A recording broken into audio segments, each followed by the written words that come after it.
noise in the background. Here we are.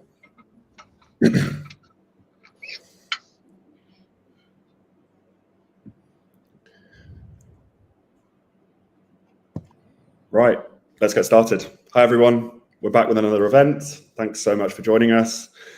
I am one of the co-founders at Calyptus, and we are Web3's gamified hiring platform, helping people all over the world find jobs in the space and supporting some of the very best employers in our industry. Now, today's session, we all know that the move from Web2 to Web3 isn't just about new technology. It's about a shift in how we work, how we build, how we collaborate, and demand for Web3 talent is growing really quickly, but there's a lot of confusion about or from people in traditional tech backgrounds and elsewhere that don't really know where to start. So today, we're going to be breaking down the key skills gaps, the best ways to upskill, and really importantly, what Web3 companies look for when they are hiring. Our panelists are going to share success stories, some common mistakes to avoid, and also the best paths into the space. So if you're looking to transition, to hire, or just to keep up with the evolving landscape, this discussion should leave you with practical insights.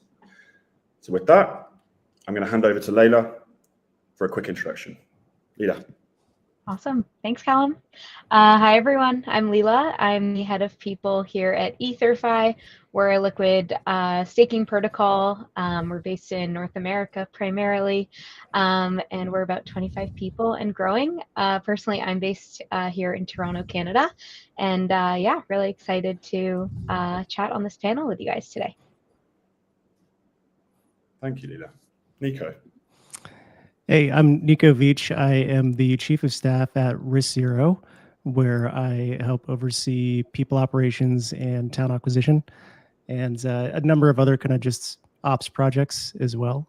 So happy to be here. Resvito is a ZK company fundamentally that believes in the potential of ZK to unlock scalability across a number of different blockchains. We're currently focused on a protocol called Boundless, which we're going live to mainnet with in the coming months. And it's a pretty exciting time if you're down with ZK, always happy to talk about it. And feel free to hit me up offline as well. Awesome. Yeah, super pleased to have the both of you. So to kick off then, what are the biggest skills gaps between Web 2 and Web 3, and how can professionals of all kinds begin to bridge those gaps? Perhaps Leila, we'll come to you first. Yeah, as someone who's made the shift somewhat recently myself, about a year ago, I think the biggest thing in kind of getting in this space, for starters, across all roles, is just really understanding like the various ecosystems, the terminology, I think, is a huge one, right? Like we need a thesaurus for what words mean what, from basic English to crypto, and really just diving deep on how all these companies like work together. It can get really, really complicated, and just kind of understanding how that's shaping the industry overall.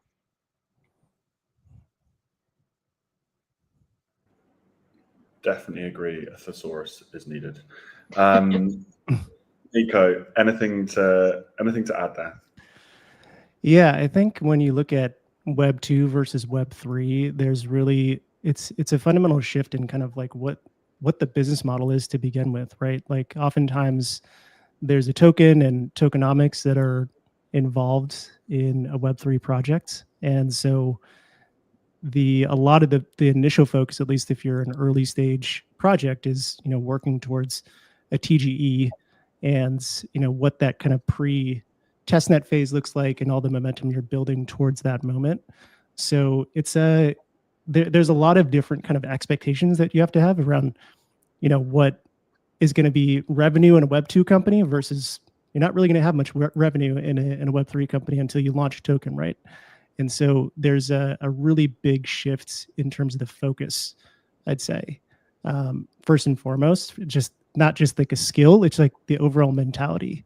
And then certainly if you look at like a ZK project like Resvito, there's a lot of different areas, like Leila was saying, in terms of the terminology and, mathematics side of things. Could be DAO related, right? If you're focused on a DAO, there's so many different areas, right, that you have to learn. And then certainly on the engineering front, we could totally get into a number of different languages or things that you could focus on there.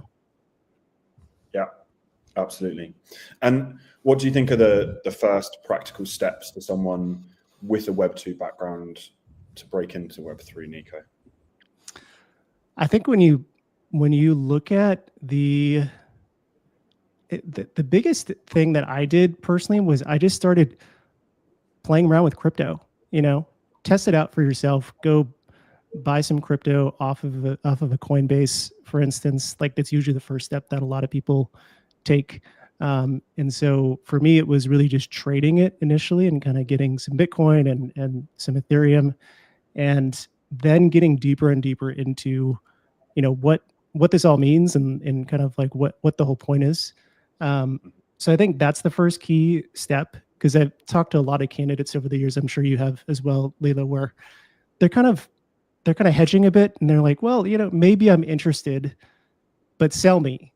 And I'm like, well, if you're not already bought in, I'm probably not going to be able to. Like, you have to do that for yourself. So maybe they've been dabbling with Solidity on the side or something like that, or involved in an open source project, and you can kind of see on their GitHub that they've been doing that. Those are really key steps that I'd suggest for sure. Mm-hmm. I was going to say the same, actually. Like, I think the best way you can really learn anything is hands-on. I think that's how a lot of people learn best. So, I'm sure there's tons of resources out there that can, Crypto 101 and like all this stuff, courses, and that stuff is great. But I think the real hands-on learning comes in when you're, doing a little bit of investing yourself, applying that.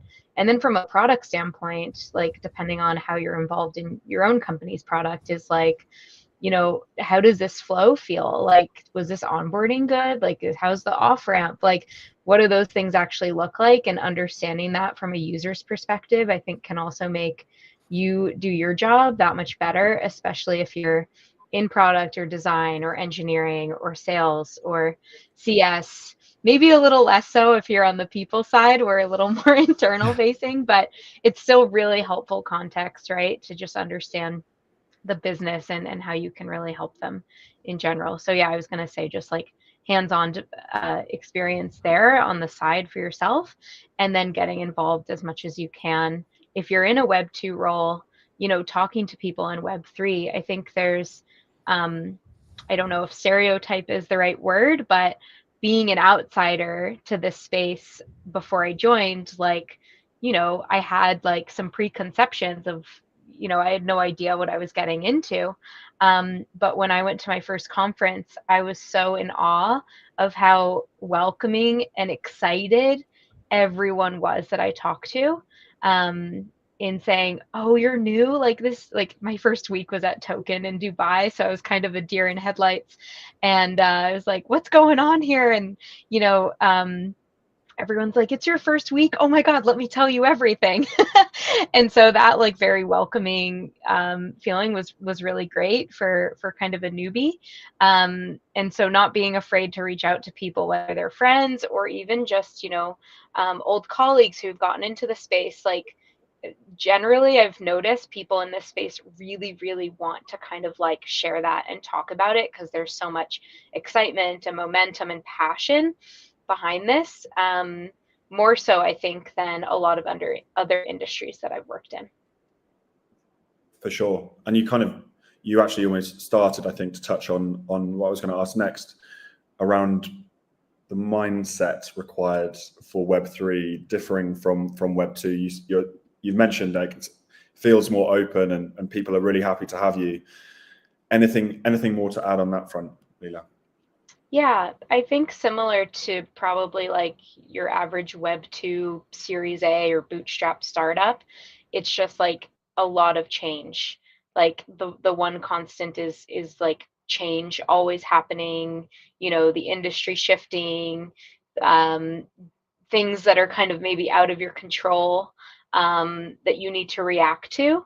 And so going into that with the expectation that that is normal and that's something that you're going to be expected to deal with, I think can really help people, especially if they come from an industry, let's say maybe banking as an example, that's a lot more steady, a lot more stable in some ways, and they might be kind of, in shock when they join. So if, nothing will really fully prepare you besides that experience in itself, but I think at least mentally preparing for it and starting to get used to it and just accept it and focus on the things that you can control can help a lot with kind of dealing with that. For sure. Nico, anything to add on that front? Yeah, totally. I mean, I think the big shift, a couple of big shifts, right? Just like Leila was saying, there's a lot of when you look at token prices historically, volatility, right? And so I think that should be an expectation going in, that the price of your token's going to likely be volatile, right? And you have to be ready for that. So I think that's a key point. The others are really, if you look at what crypto typically is and what it usually represents, is like an open source type of environment. So you're coding out in the open. A lot of what you're doing, like Risc is fully open source, for example. So a lot of what you're doing is designed to be used by many other people or companies or crypto projects, what have you. So I think that's another really key mindset shift, I'd say, overall, is this the kind of open source component as well. So those are the big things I'd add. Could probably get into governance and all the mechanics there and how decisions are made and whatnot, but those are some of the bigger things. Yeah, I think open source is a really big change, and how that impacts community and the importance of community and the amount of feedback you're getting, both good and bad. And again, that kind of ties into the tokens. There's certainly kind of a lot of voices. It feels like there's more voices kind of impacting your day-to-day work, whatever you're doing in the 100%. Space. I suppose then let's touch on common mistakes that Web2 professionals might make when transitioning into Web3. Anything to kind of avoid, Nico? Yeah, I think when you look at Web2 professionals coming into Web3, it's interesting. I think it goes back to the mindset piece for sure. I think usually it's just tempering your expectations and coming in. It's a different model fundamentally, typically, right? And so I think that's the biggest thing I'd highlight. It also depends on the role. I think when you go Web2 to Web3, there probably could be more parallels to somebody who's, for example, like in a sales type of position or BD, coming from Web2 to Web3 than there would be from like an engineer that's just picking up like a Solidity role of some sort. And so I think it depends on the position too, to be honest. Yeah, I can add to that. I think, I can speak at least for ether.fi. I'm not sure, Nico, let me know. You can nod if you agree, but especially since we're a startup, we do get a lot of people interviewing from Web2 that come off as like very, very polished, and that's not necessarily a bad thing in itself, but almost sharing less specifics, coming off very like, here's a slide deck I made, here's why I'm a great fit for the role, versus like what we really care about is like nitty gritty. What did you do? Are you scrappy? Are you a doer? That then would translate to in how they would perform in the role in itself. But I see that a lot more coming from Web2 candidates, just anecdotally. And of course, it's not a perfect rule compared to the Web3 candidates that we speak with. There's a lot of differences across the board, but that's probably one of them. And I'm like, no, you can be casual in this conversation. You can be in a t-shirt, like, we can just chat about what you've accomplished, and there's no need to kind of like overinflate the outcome. Like, we really just want to know, what did you do? What were the outcomes? Yeah, I'm not sure if you've seen that too, Nico, but I've definitely seen some level of that here and there. Yeah, it's a great point. I think with the startup experience, or younger company experience versus like a bigger company, there's a lot more that you could probably draw from someone that has builder kind of startup experience versus a publicly traded company, for instance, usually like within a younger crypto project, for sure. So I totally agree. Absolutely. Yeah. Company size plays a role for sure too. But. Yeah.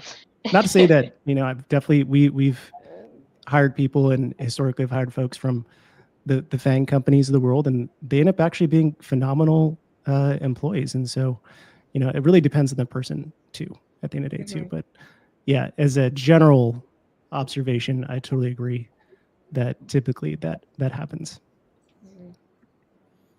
Yeah. I'm ex-Uber, so. Yeah, see, look, and I think it's healthy for the space too, we can't just keep hiring people that are just in the Web3 domain. That's one thing I'm really passionate about in talent acquisition with Web3 is how do we get more people in? We really want to get a bigger slice of Web2 into Web3. And so drawing from the same candidate pool all the time, it kind of gets old. And then you're just like, well, how am I gonna go back to this person that I talked with like a year ago and try to convince them this time? And it's like, well, you probably aren't going to be able to, unless they're all of a sudden their token price has plummeted and they're ready to make a transition. So, and then they're moving for the wrong reasons. True. That's something I see on a daily basis is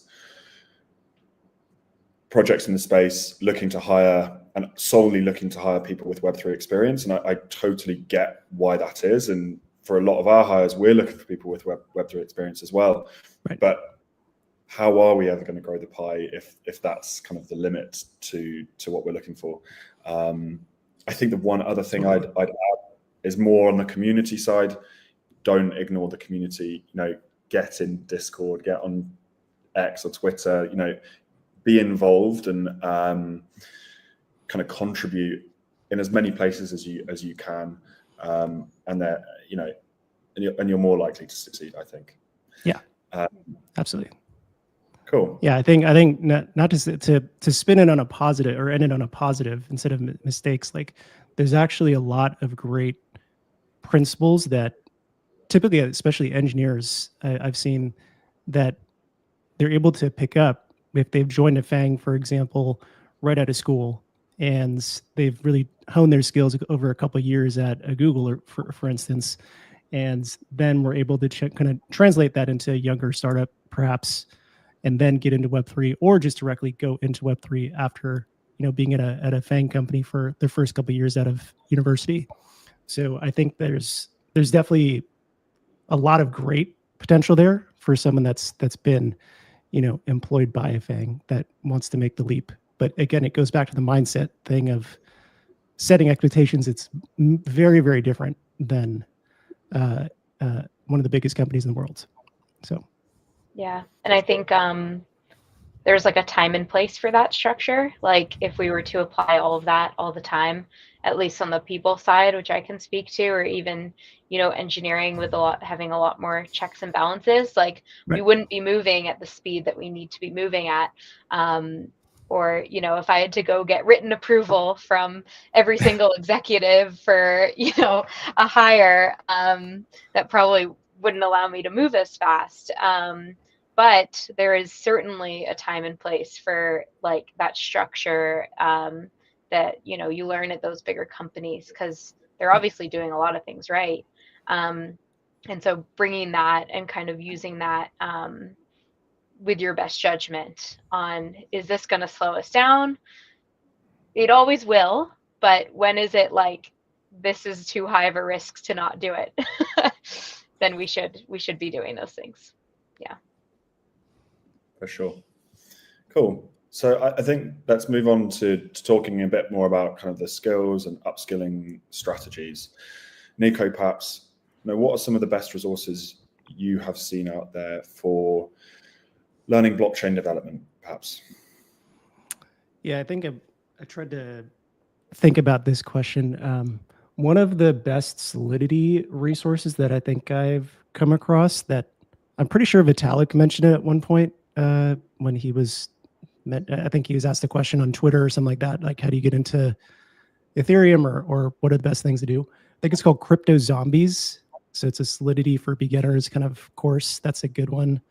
The Developer Bootcamp by Consensus, also very, very solid. And then I think broadly, there's actually these, A16Z has a crypto canon, and then there's a ZK canon as well. I think it's called the Zero Knowledge Canon.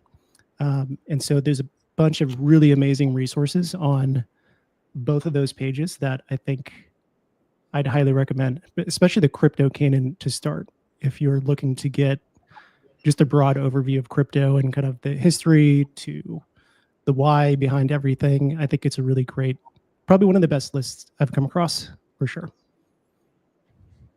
Definitely. And yeah, I think just generally for people moving into the space, A16Z have a really good, I think it's called just A16Z Crypto School, possibly.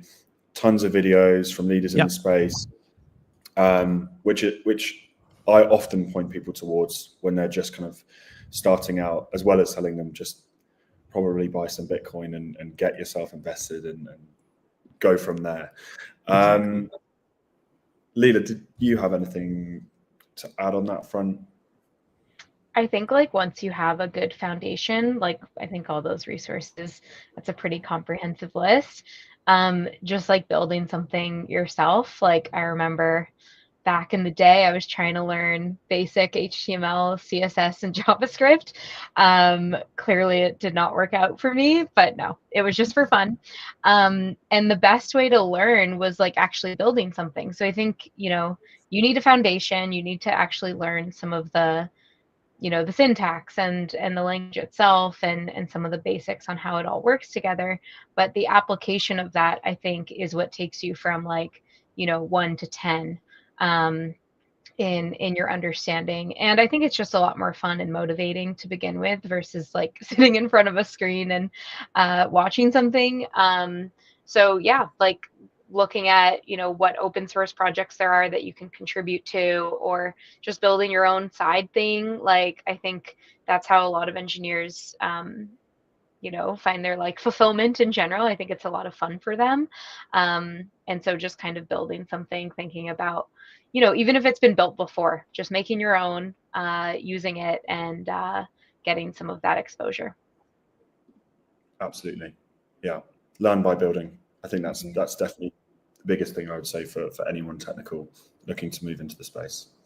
And then Nico, like, what would you say are the most important non-technical skills for a successful Web3 career? Yeah, I think you touched on it previously, but it's kind of the community involvement, getting into Discord and understanding like what is actually happening with the community and what are they focused on, I think is actually a really good initial starting point of different projects. If you want to go kind of deeper down the rabbit hole with different projects that you're looking at, that's a really great place to look.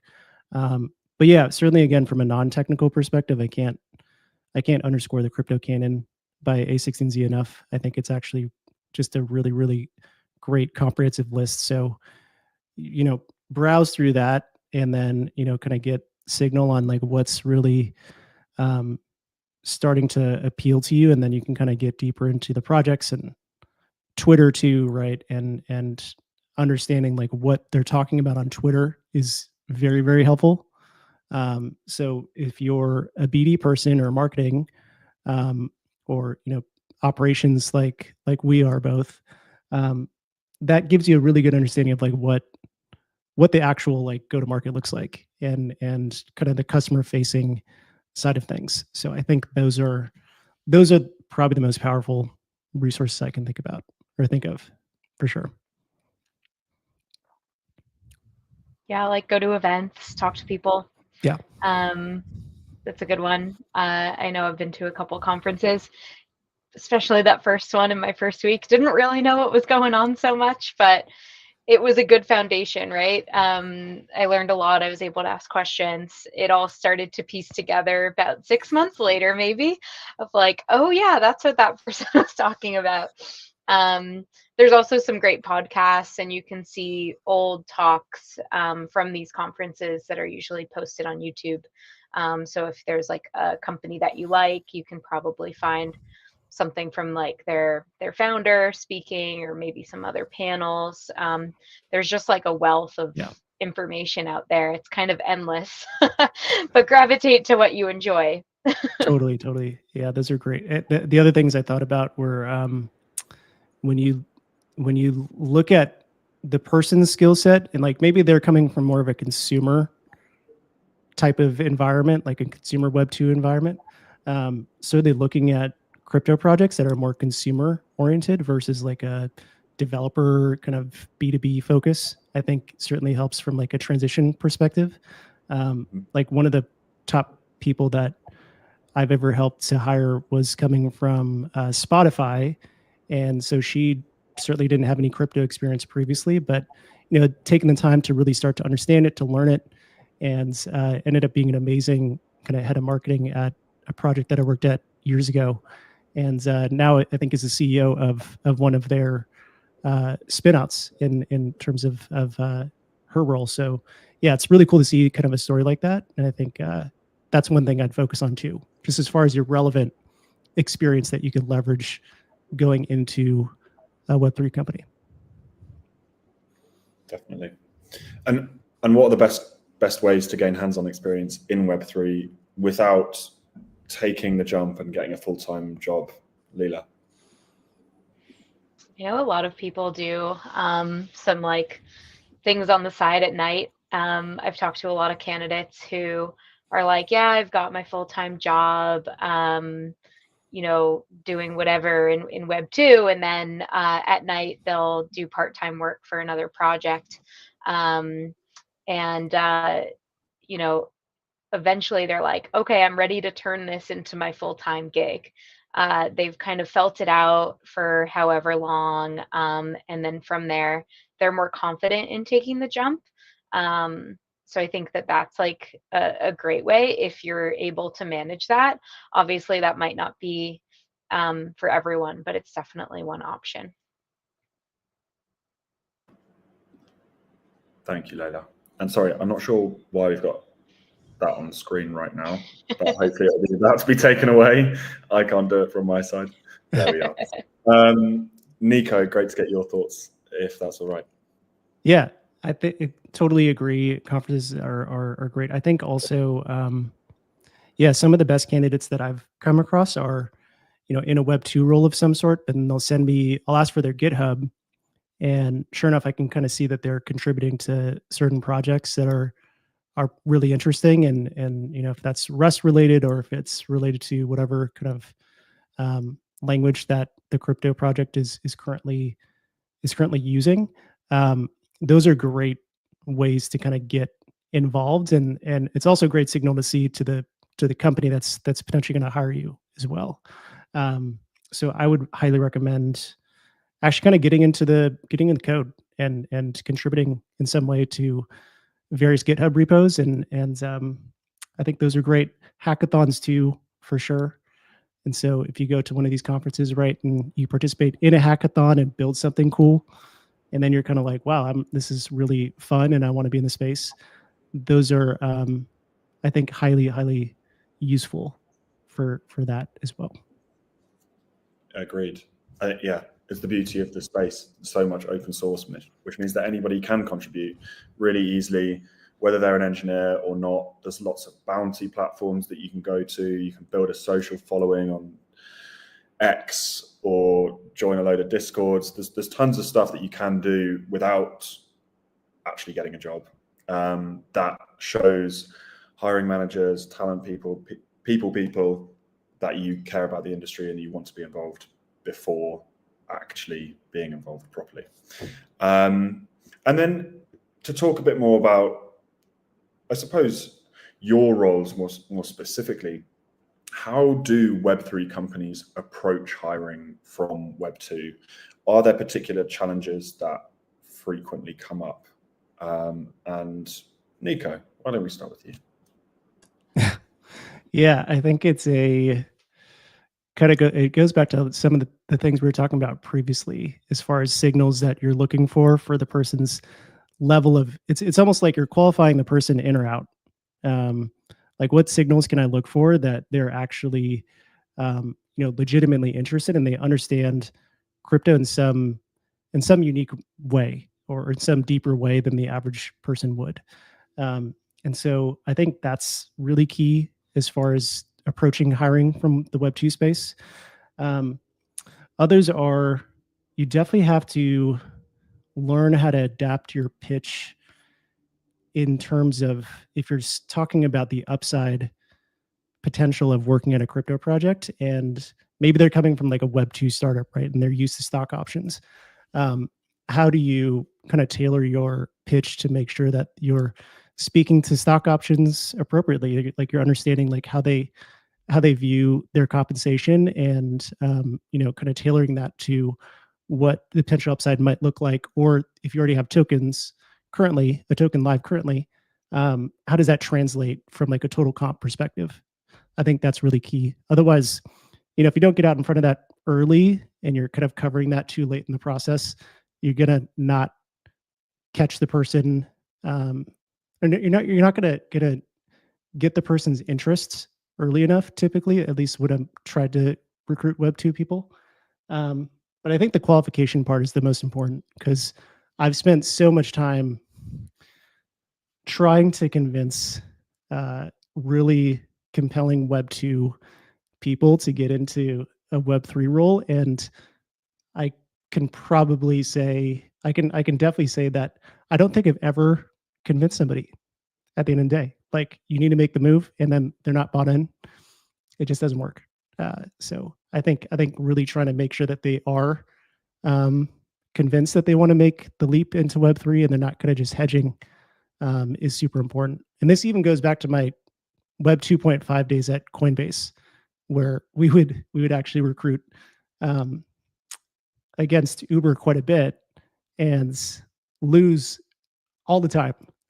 So I can get into some of that too. But yeah, there's definitely that level of interest that you need to make sure is there, for sure. Wonder if we were ever head to head. Who knows? It could have been. Yeah, I agree with all of that for sure. I think there's definitely like some pretty kind of unique challenges. I think one piece is like, you're exactly right. If they're not intrinsically motivated, like, they need to think of it on their own. They need to have some even glimmer of curiosity about the space. What I have found has helped, you said, Web 2.5. I like that. There's like your Robin Hoods, and even just fintech. A lot of fintech is starting to kind of veer into it, even though first and foremost, they're a little bit more traditional. But those people are definitely more curious about the space in general. And, so I found that that's been helpful. But otherwise, it is like an uphill battle. It's really, really hard to convince people. I think one thing that we try to lean on a lot is, and I actually just speak from my own personal experience, because I was brought in knowing very little about the space because I had worked with our CEO previously, and so that was kind of the bridge there. But I tell them, I'm like, look, a year ago I was in your shoes. I was like, this is crazy. I don't know what's going on. And that can help empathize a little bit, I think. But even still, I try to just use the facts behind it, and every company will have their pitch. In our case, we're financially extremely stable. We've been profitable, for such a young company. That's not very common for a startup of our size and age, and that can make people feel a little bit better, depending. And then every role will have a different pitch. But if we look at engineering, for example, it's like, okay, you get to join this company that's small, um, which means you get to have a really big impact, but we have a ton of users, and a ton of, impact there. So you get to kind of have best of both worlds in a lot of ways. And industry aside, like whatever company is saying that, whether they're in SaaS or Web3 or, anything, I think any good engineer would be intrigued by that in general. But I think you're right. They need to have like a little bit of their own curiosity first. Otherwise, it's tough. Yeah. Yeah. Usually a person, one of the first questions I might ask a Web2 person is like, oh, have you ever, do you own any crypto? And if they tell me no, that's probably all the information I need to know. It's like, well, why don't you? Well, I'm concerned from like a regulatory perspective, or like, I'm not sure about it. And it's almost like they're talking themselves out of even having this conversation.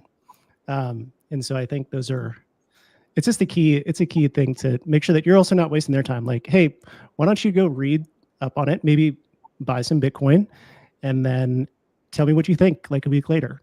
And then if they're kind of starting to really get interested that way, then that's a much more justified candidate to start to interview and kind of get them through the process.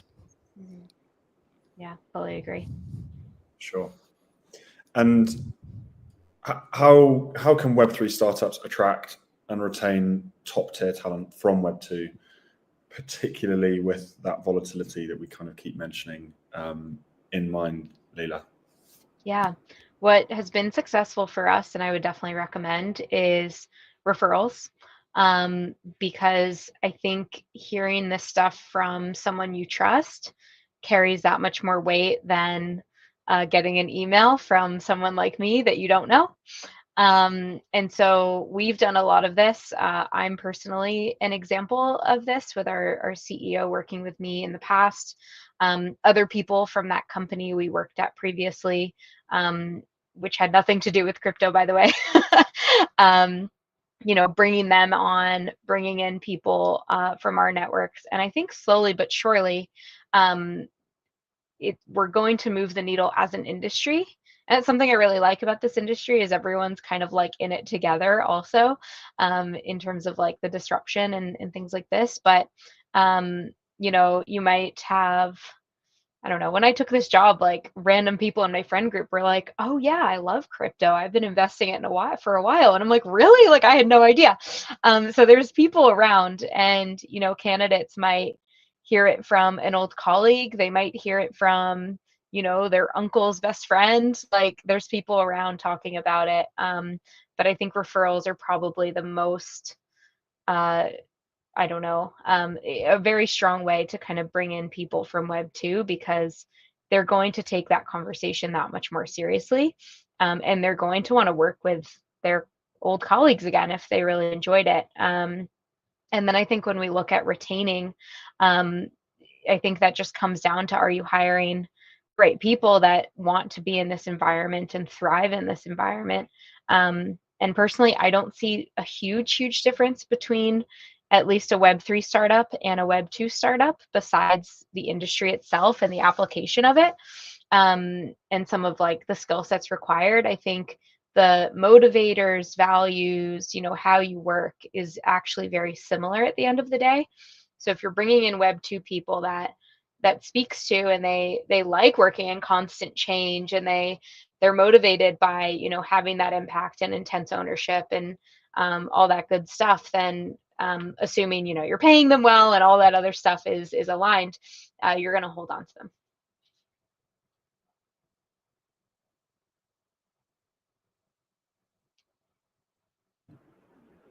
Absolutely. Nico, anything to add there? Yeah, no, I think referrals are a super strong way to attract the right talent. If you're, for example, somebody who's made that leap from Web2 to Web3, we kind of have an unfair advantage at Resvito, to be honest, because we actually started as more of like a Web2-ish company. With ZK, the thoughts were, really focusing deeply on this kind of shift in computing that we wanted to drive with ZK. And so our founders have an amazing background in hardware and software, so we were able to just attract folks that were pretty much all in the Web2 space previously. It wasn't until about a year and a half later that we figured out that ZK is just the product market fit is very, very clear in crypto in the Web3 space. And so we've kind of become a Web3 company because of that. But as far as other crypto, like the 99% of other kind of crypto projects out there, definitely kind of goes back to trying to communicate in line with like a Web2 company, right? Like, okay, your stock options are this, and they're going to vest over X amount of years. Like, here's how our vesting works. Here's the, how the token's going to work if it's pre-token launch. And so having that level of alignment, I think, is really key. And then retaining them, I think, is a whole different story depending on the volatility and, what the project is working on. But, I think, yeah, we could get deeper into that if you'd like, but let's have some stories there. Yeah, I think we could probably do a whole discussion on basically that topic alone. For me, it's a lot about the autonomy and the ownership that you get working in this space. It is generally smaller, and therefore you can have outsized impact. Kind of leaning on that and pushing that to the right type of people is going to be very motivating. Hopefully, lead to them sticking around a long time. Cool. I think we'll finish then with a few questions around success stories and lessons learned. We don't want this to be about mistakes too much. Can you share a compelling success story of someone transitioning from Web2 to Web3? Leila, I think you're a compelling story, but any others that you've got to share? In terms of specifics, it's tough. I think one pattern I've noticed is us bringing in just very strong engineers who don't have any past Web3 experience. They haven't worked on chain, they don't know Solidity. There's still a lot of work that they can do in terms of full stack development, in our app and things like this. And our priority is hiring, at least on the engineering side, minus smart contract development, because that's a niche skill within our space. But if we look at just bringing on very strong engineers, whether they're full stack, front end, back end, maybe even a security person who's doing security engineering, not audits or anything like that, we can hire great engineers from Web2 and get them excited for all the reasons we've already discussed. And so we have a bunch of those examples. One of our directors of engineering came over from Web2, and he's leading our growth team. Our security engineer comes from Web2, and he's been ramping up, again, not touching the audits yet, but he was also very excited about crypto, and of course that helps. And a handful of our other kind of more web app engineers have come in and been successful and are having that impact. And of course are very quickly, because you kind of learn by doing, as we talked about too, learn the space and start to be able to have impact in other areas outside of just what's kind of more generic. So yeah, when I'm looking for engineers, if we focus on only crypto, it's actually quite limiting. It's a small piece of the pie when you look at the whole market. We definitely need to look outside. And yeah, it's great to bring those people in because also, like we mentioned, this kind of tying everything together, but they, bring a lot of those best practices from other companies as well, and different perspectives and fresh eyes. So I want to hear Nico's Shopify example though. Or sorry, Spotify, you said. Spotify, yeah. Yeah, no, I think she's a great example for sure. I think answering the question, and maybe in a different, do you all have mostly engineers that you're working with, or does it vary overall? Yeah, we're 75% engineering in the company. Yeah, we're pretty heavy eng too. What about you, Caleb? Is your audience usually the roles that you're focused on, eng focused?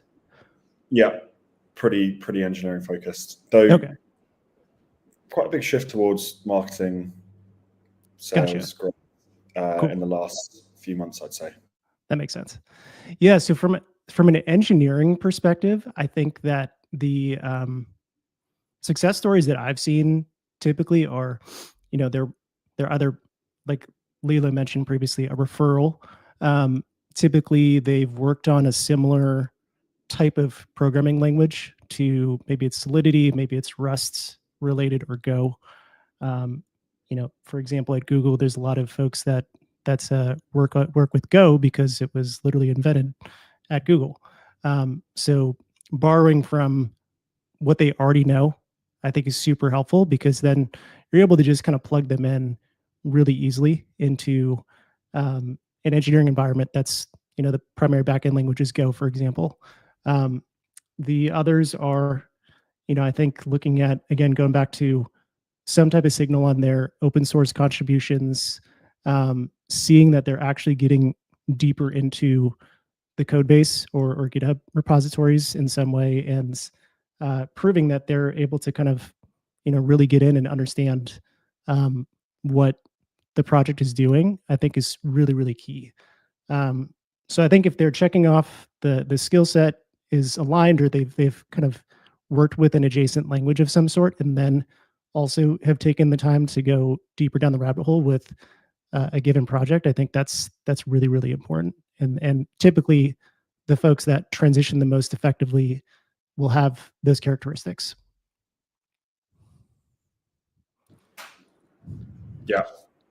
Yeah, I'd agree. I like the Go example, and kind of just borrowing from what they already know, and kind of helping that shift to be a little bit easier. Yeah.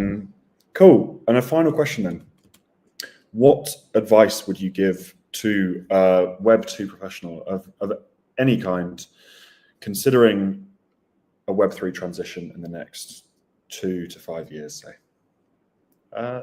Leila. Yeah, I think don't let imposter syndrome slow you down. I think I had a lot of that coming in, especially because I really started at zero joining, and it was really intimidating. But again, with how welcoming everyone was, not only in my team, but just in the industry in itself, and how excited everyone is. Just kind of remembering that, because I know, from the outside, it can seem just really intimidating, and there's so much to learn.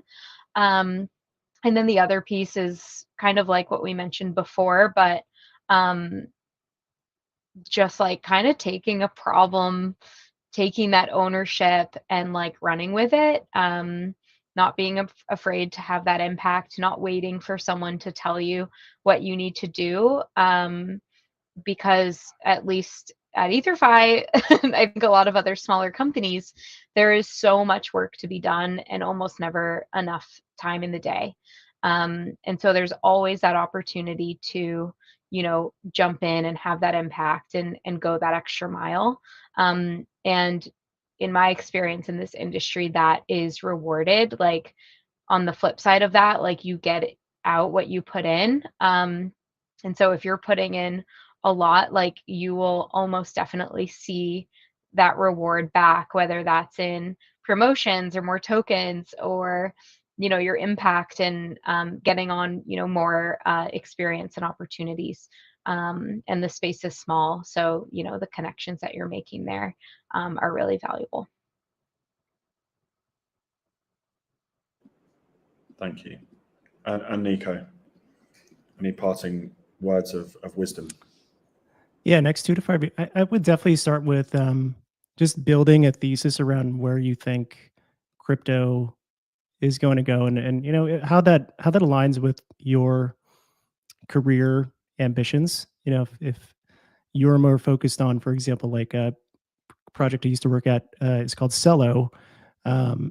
If you're someone that cares more deeply about banking the unbanked, or really interesting front end applications that can really drive crypto adoption, that's a great place to look, right? Or looking for those types of decentralized apps that are out there. If you care more about infrastructure or other kind of areas, then certainly kind of going and assessing what the landscape looks like and digging into their docs, getting a good understanding of what they do, and then kind of forming your own thesis around like where you think it's going to evolve in the next 2 to 5 years, I think is super important, because otherwise you're going to be potentially joining the wrong company, and you didn't take as much time as you probably could if you're in the Web2 space in a good role of some sort. So that's what I would say overall, in addition to what Leila said. Thank you very much. Yeah, I think what I would say is just solely just start now, start building, start contributing in some way, shape or form. Get yourself out there, and it won't be long until you land on your feet with a full-time job. I've been keeping an eye on the comments, and I don't think we have questions. If Munya in the background is there and sees any, feel free to chuck them up on the screen. If not, well, I'll leave it a few seconds and see if there are. I don't think so. Cool. Well, thank you all very much for tuning in. Thank you, Leila and Nico, for being our panelists today. Really insightful conversation. And yeah, I hope everyone has a great rest of their day. Appreciate you all turning up. You as well. Thank you so much. Thanks. Bye, guys. Bye, everyone.